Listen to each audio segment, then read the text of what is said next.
এভারেস্টের পর্বতারোহী গাইডদের বিরুদ্ধে বিমা কেলেঙ্কারির গুরুতর অভিযোগ উঠেছে। পায়ে হেঁটে পাহাড় নামতে ৩ সপ্তাহ পর্যন্ত সময় লাগতে পারে। তাই হেলিকপ্টার ডাকতে পর্বতারোহীদেরকে অসুস্থতার ভান করতে বলেন গাইডরাই। কোনো ক্ষেত্রে ওষুধ খাইয়ে অসুস্থ করা হচ্ছে অভিযাত্রীদের। আর এর মাধ্যমে বিমা কোম্পানিগুলো থেকে ৩ বছরে হাতে নেওয়া হয়েছে আনুমানিক ১৫ মিলিয়ন পাউন্ড।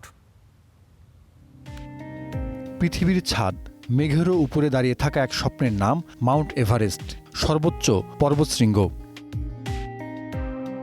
নেপাল ও চীন সীমান্তের এই হিমালয় অভিযাত্রীদের কাছে সবসময়ই রোমাঞ্চকর, যেখানে প্রতিটি পদক্ষেপে থাকে জীবন মৃত্যুর লড়াই। কিন্তু এই লড়াইকে ঘিরেই এবার উঠেছে চাঞ্চল্যকর এক প্রতারণার গল্প।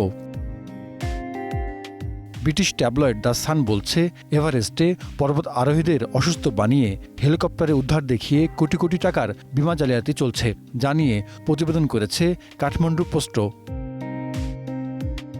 অভিযোগ বলছে, কিছু গাইড ইচ্ছাকৃতভাবে পর্যটকদের অসুস্থ করে, কখনো ভয় দেখিয়ে, কখনো বিষাক্ত ওষুধ খাইয়ে। আর পর্বত আরোহী অসুস্থ হলেই শুরু হয় উদ্ধারের নাটক। জরুরি অবস্থা দেখিয়ে ডাকা হয় উদ্ধারকারী হেলিকপ্টার।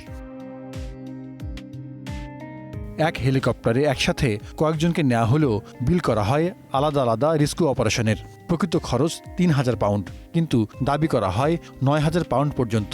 নকল মেডিকেল রিপোর্ট, ভুয়া ভর্তি কাগজ, এমনকি চিকিৎসকের সই জাল করার অভিযোগও উঠেছে।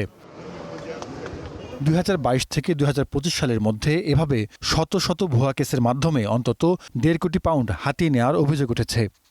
যারা আসলে লম্বা সামিট পুশের ফলে খুব এক্সজশনে ভোগে, তাদের যদি হয়তো খুব মাইল্ড সিমটমও থাকে, এক্সজশনটাকেই হয়তো কোনো একটা মেডিকেল কন্ডিশন দেখিয়ে একটা রেস্কিউ অপারেশন করা হয় এবং ক্যাম্প 2 থেকে তারা হয়তো সরাসরি কাঠমান্ডুর কোনো একটা হসপিটালে ল্যান্ড করে। এরকম বেশ কিছু কেস আছে যেখানে আসলে ক্লাইম্বার সে যায় দায়ী এবং তার সাথে ক্লাইম্বিং গাইড সেও আসলে সমান পরিমাণে দায়ী। অনেক ক্ষেত্রে তারাই অনেক ক্ষেত্রে পারসুয়েট করে। যারা helicopter operators, even hospital executive বা ট্র্যাকিং এজেন্সি যারা ওনার, তারাও আসলে আমি বলবো সমান পরিমাণে এর জন্য দায়ী। অসাধু লোকজন সব সেক্টরে আছে এবং হয়তো খুব স্বল্প সংখ্যক অসাধু লোকজনের জন্য একটা পুরো ইন্ডাস্ট্রির বা পুরো আমি বলবো পুরো প্রসেসটার উপরে লোকের আস্থা উঠে যায়। নেপাল কর্তৃপক্ষ বলছে, এসব অবৈধ কার্যকলাপ দমনে সরকার চেষ্টা করছে, নেওয়া হচ্ছে আইনি ব্যবস্থাও। এখন পর্যন্ত ৩২ জনের বিরুদ্ধে অভিযোগ গঠন করা হয়েছে। তাদের মধ্যে ৩টি ভিন্ন ভিন্ন হেলিকপ্টার কোম্পানির কর্মী, 3টি হাসপাতালের চিকিৎসক ও কর্মকর্তারা রয়েছেন। পুলিশ এখন পর্যন্ত ৯ জনকে গ্রেফতার করেছে, বাকিরা ধরা এড়াতে পালিয়ে গেছে। Zahidur Rahman, Star news.